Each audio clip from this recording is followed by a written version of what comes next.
देखिए, जब से धुरंधर फिल्म को कुछ लोगों ने प्रोपेगेंडा फिल्म बोला है, तब से सोशल मीडिया पर बहुत सारी पुरानी फिल्मों के क्लिप वायरल हो रहे हैं।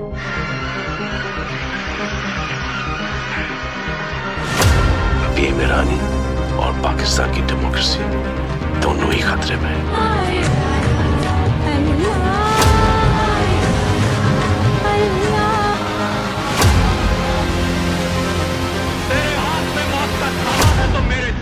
खुदा का नाम है। आखिर क्यों?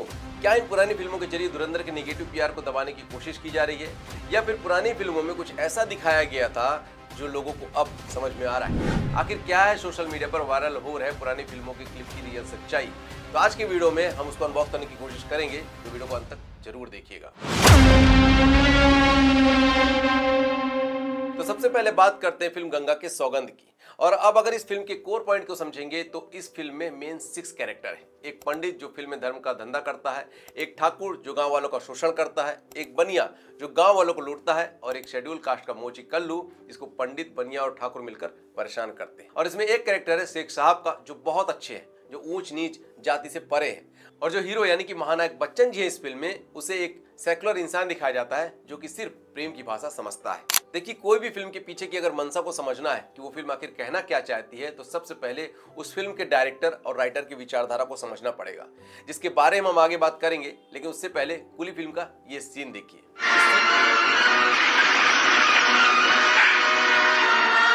अभी ये लोहा तुम्हारे सीने के पार हो जाएगा।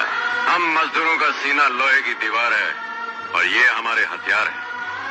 ये हमारा पेट पाल भी सकते हैं और तुम जैसों का पेट फाड़ भी सकते हैं।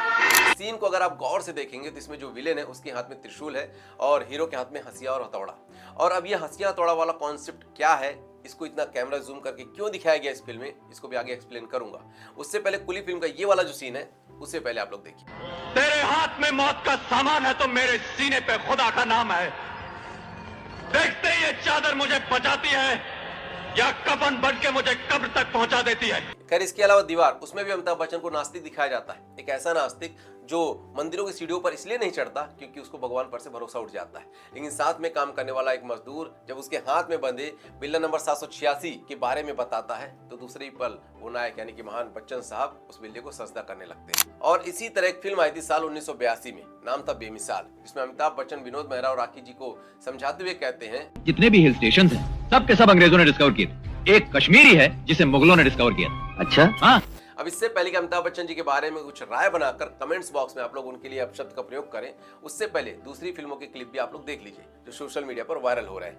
फिल्म टाइगर जिंदा है, जिसमें सलमान खान रॉ एजेंट बने हैं और कैटरीना कैफ ISI एजेंट बनी है, और दोनों मिलकर भारत देश की रक्षा कर रहे हैं। मेरे बरार हम साथ काम कर चुके हैं। टाइगर ने पाकिस्तान को पूरी ISI को शर्मिंदा होने से बचाया था। 14 अगस्त पाकिस्तान के इंडिपेंडेंस डे पर वार करेगा आतिश।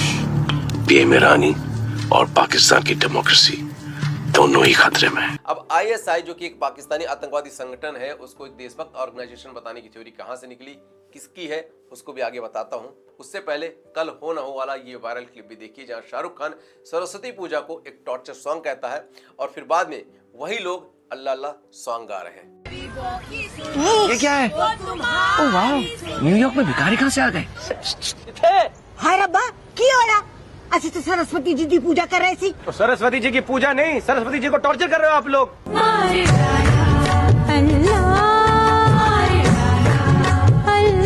और इसी तरह कुछ कुछ होता है, जहां एक हिंदू लड़की अंजलि जो पूजा पाठ का नाम सुनकर चिढ़ जाती है, लेकिन जब रियल लाइफ में उसे कुछ प्रॉब्लम सॉल्व करनी होती है तो वो नमाज पढ़ने लगती है। पूजा पाठ में इस बात का हल मिलेगा बेटी।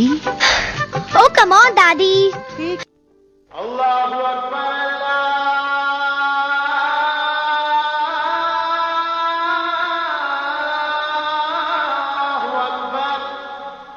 और ऐसी एक फिल्म आई थी बजरंगी भाईजान, जिसमें हनुमान भक्त बजरंगी पूरी फिल्म में मुन्नी को उसके घर पहुंचाने के लिए परेशान होता है, लेकिन उसकी दुआ तब जाकर कबूल होती है जब पाकिस्तान की एक दरगाह में वो भर दे झोली मेरी एवं मोहम्मद गाता है।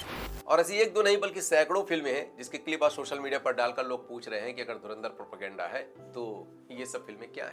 देखिए, कोई भी फिल्म प्रोपेगेंडा या फिर रियलिटी, उसे अगर समझना है तो पर्दे पर जो दिख रहा है उसकी विचारधारा समझने से पहले पर्दे के पीछे उस फिल्म को कौन बना रहा है उसकी विचारधारा के बारे में समझना बहुत जरूरी है। क्योंकि कोई भी फिल्म पूरी तरह से पर्दे पर दिख रहे कलाकार की नहीं होती। पर्दे पर कलाकार वही बोल रहा होता है जो पर्दे के पीछे से डायरेक्टर उसे कहने के लिए बोलता है, और डायरेक्टर वही बोलता है जो राइटर अपनी कलम से उसे लिखकर देता है। तो सबसे पहले बात करें गंगा के सौगंध की, तो इस फिल्म के डायरेक्टर और राइटर थे सुल्तान अहमद और वजाहत मिर्जा, और ये वही लेखक और निर्देशक है जिन्होंने धर्म काटा, दाता और जय विक्रांता के साथ मदर इंडिया और मुगले आजम जैसी कहानी भी लिखी है।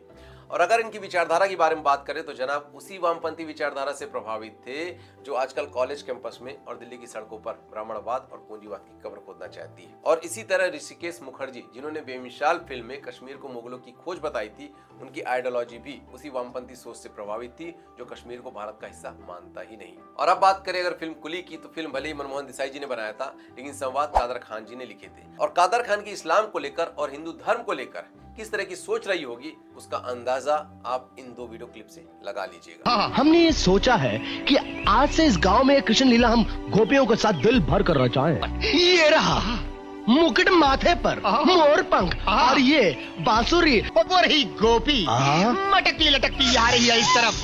आई गुरु, आई गुरु, आई।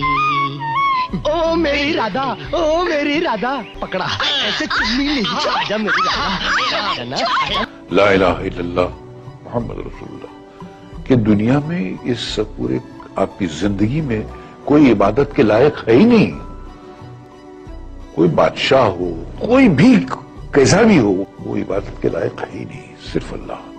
इसके अलावा फिल्म दीवार, शोले, त्रिशूल, ईमान धर्म, काला पत्थर, अकेला जैसी 12 फिल्में जावेद सलीम जी ने अमिताभ बच्चन जी के साथ की थी। और मोस्टली सभी फिल्मों में अगर देखा जाए तो जावेद सलीम जी ने अमिताभ बच्चन को इसमें नास्तिक दिखाया है, या तो फिर भगवान से सवाल करते हुए दिखाया है, या फिर मील मजदूर से उन्हें लड़ते हुए दिखाया है। आज भले ही जावेद और सलीम साहब की विचारधारा आपको सेकुलर नजर आएगी, लेकिन उनकी फिल्मों के पैटर्न को जब आप बारीकी से देखेंगे तो समझ में आ जाएगा कि उन्होंने उस गाँव की मस्जिद से भी लाउड स्पीकर पर आजान करवा दिया था जिस गाँव में बिजली भी नहीं थी। और बजरंगी भाईजान और टाइगर जिंदा है के डायरेक्टर की बात करें तो ये वही कबीर खान है जिनका मानना है कि मुगल से पहले इस देश का कोई इतिहास ही नहीं था। उनके लिए भारत के असली राष्ट्र निर्माता मुगल ही है।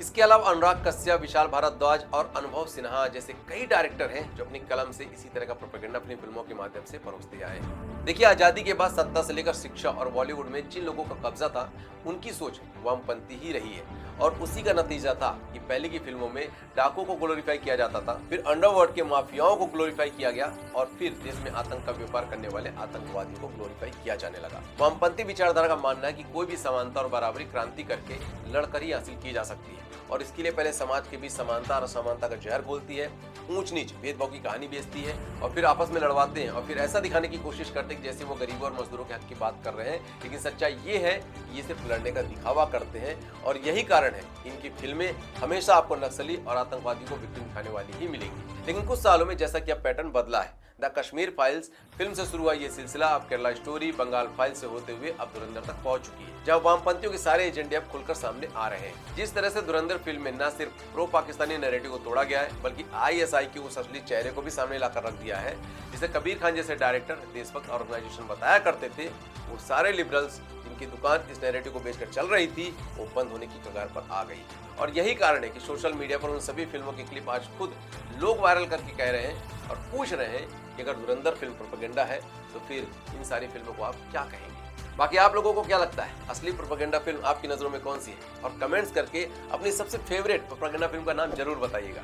बाकी चैनल को सब्सक्राइब करके हमें सहयोग जरूर दीजिएगा। मिलता हूं जल्द नए वीडियो में, तब तक के लिए जय हिंद, वंदे मातरम।